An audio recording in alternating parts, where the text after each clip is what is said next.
Welcome to Arizona State University, the College of Technology and Innovation, the Aerospace Physiology Department.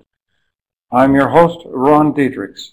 During this session, we'll be talking about vision, the amazing instrument, the eye. Our objectives for this class are to identify the functions of the rods and the cones, the factors that affect vision, and the factors causing visual illusions and measures to prevent those illusions. Similarly to the camera, the eye and the camera both have a lens and photographic material. In the case of the eye, the retina of the eye gives us that photographic material. In the very center of the eye, notice on this slide, the fovea, the very central portion, which is a recessed central portion where the cells can fold on themselves and give you a better spatial frequency to be able to see the precise detail that you are looking at. Also note the attachment of the optic nerve right here and the optic disc. There are no photographic cells in that portion of the eye. So what kinds of visions do we have? Cone vision, rod vision, and rod-cone vision, which we'll be talking about. The functions of the rods and cones. The rods are in the periphery and are used during the night, and the cones are your central precise vision. So the characteristics of the cones: central, day, color capability, precise vision. They generally do not have night vision capability. So you can be looking straight at something in a very dark night and not be able to see it. The only way you would be able to see it is with your peripheral vision, with your rods. That's where your peripheral vision is. That is your night vision and gives us grays. It doesn't give us colors, and it's a non-precise vision.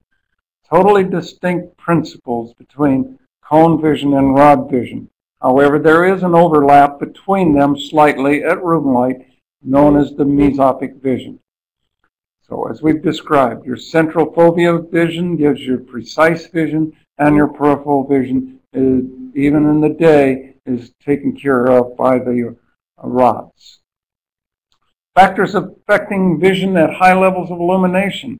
We'll talk about each of these: contrast sensitivity and spatial frequency, sunglasses, transparent panel distortion, and visual contrast at altitudes. We'll also talk about the visibility and illumination and contrast and reflected surfaces. Atmospheric conditions definitely affect the visual capabilities, whether it's dust, fog, or haze. And color of the aircraft versus its background makes it easier or less obvious to be able to see. So, if you want to be able to see things, keep your windscreen scrupulously clean so that they don't reflect light. Let's briefly talk about empty field myopia. If there's nothing for the eye to focus on out there as you're looking for other aircraft, the eye will zoom right out to 30 feet. And if there's another aircraft at 30 feet, it's a little bit late, but that's when you'll see it. So we need to find a way to get the eye to zoom out to see the traffic that's 3, 4, 5 miles out in front of us. We'll talk about that later. Night vision. How do we acquire and preserve it? Through dark adaptation. You will lose the color perception, remember we talked about. Remember the visual blind spot. It's not covered by the rod vision. Loss of acuity is taking place with your rod visual. And visibility of night is definitely reduced, and any sunlight is going to affect you. So what can we do to preserve our low-level light visibility? There are some artificial aids. That is a red light. Will help, and a dark room will help dark adaptation if you need to have any lighting at all. Otherwise, get the lights off or as dim as possible and allow your eyes to dark adapt. Altitude definitely affects it. We talked about the hypoxia in previous sessions. Carbon monoxide, that kind of hypoxia also affects your night vision. And food, nutrition. Need to have the carotene for the eye to produce the rhodopsin so that you can see things. Takes a full half hour to dark adapt those rods for night vision, and here's the slide that shows that dark adaptation curve.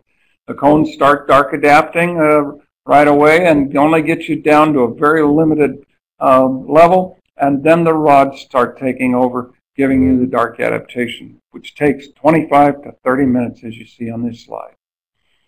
So if you want to be able to see things at night, save your eyes during the day to avoid the bright lights, keep them covered, or you'll spoil the dark adaptation.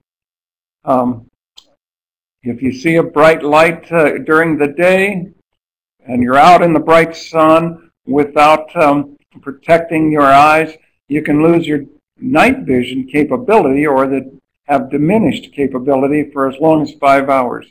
So avoid the bright lights and wear your sunglasses during the day to preserve and protect your night vision. Wear them during the day. When you're taxiing out, a technique that I use is I dark adapt right away at night by dimming the lights in the aircraft down to the point that I can just barely see. And as I continue taxiing out to the takeoff position, I keep dimming them down so I can just barely see what I need to see. And then right after doing my engine run or my last item checks, I bring the lights up just to the point so I can see everything clearly, and now I'm as dark adapted, and it's probably taken me 15, 25 minutes to get to this point, and I'm well dark adapted to be able to see things well for the takeoff. I need to talk to you a little bit about American 965 Cali, Columbia, one of the accidents I've investigated years ago. Anytime you see outside the horizon line cutting across and through a mountain, that means you're at the same altitude of the object where it's cutting through the mountain. So in this slide, as you see on the left, you are below the peak of that mountain. The crew was cleared direct to Roseau 1 arrival, and they put into the computer R for a direct to R, which was a 135-degree heading change to the left. They were going down at about 4,000 feet a minute while they were doing it, and they were not dark adapted. They had been reading newspapers prior to this arrival, and they could not see what was going on. Yes, there was some weather in the area of Cali, but nothing in this area that would have affected them. And if they had dark adapted, they would have seen the mountain that they subsequently ran into as they came back to course to get into Cali.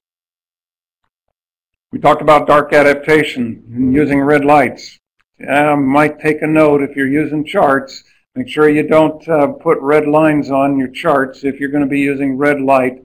So watch out, otherwise the route of flight can disappear. And with liquid crystal and CRT colored glass cockpits, we have other issues. Just keep the lighting as low as you can so you can see what's going on out in front of you. Loss of color perception. Color vision is not possible with rods. Rods distinguish color as lighter or darker. They do not tell you what the color is. So be aware, night vision, cones, you have day vision, and you don't see anything at night with them. With rods, you can see, and you want to glance off center to be able to see what's really going on. That central foveal spot is going to be a night visual blind spot along with the attachment of the optic nerve blind spot. So you've got two of them. So during hypoxia, the first thing you're going to lose is going to be your vision. This chart shows how much vision you're losing. At the cabin altitude or an altitude of 8,000 feet, you've lost 15% of your vision. By the time you get to 12,000 feet, you've lost 25% of your vision, even with dark adaptation. So be aware that oxygen does significantly affect the rhodopsin of those rods and your ability to see things at night. So the military recommends using 100% oxygen at night from engine start to level off, and during critical phases of flight, going into airports that have higher density altitudes so that we can see everything clearly. Other stresses. Be aware that smoking or carbon monoxide does significantly reduce your ability to see what's going on. And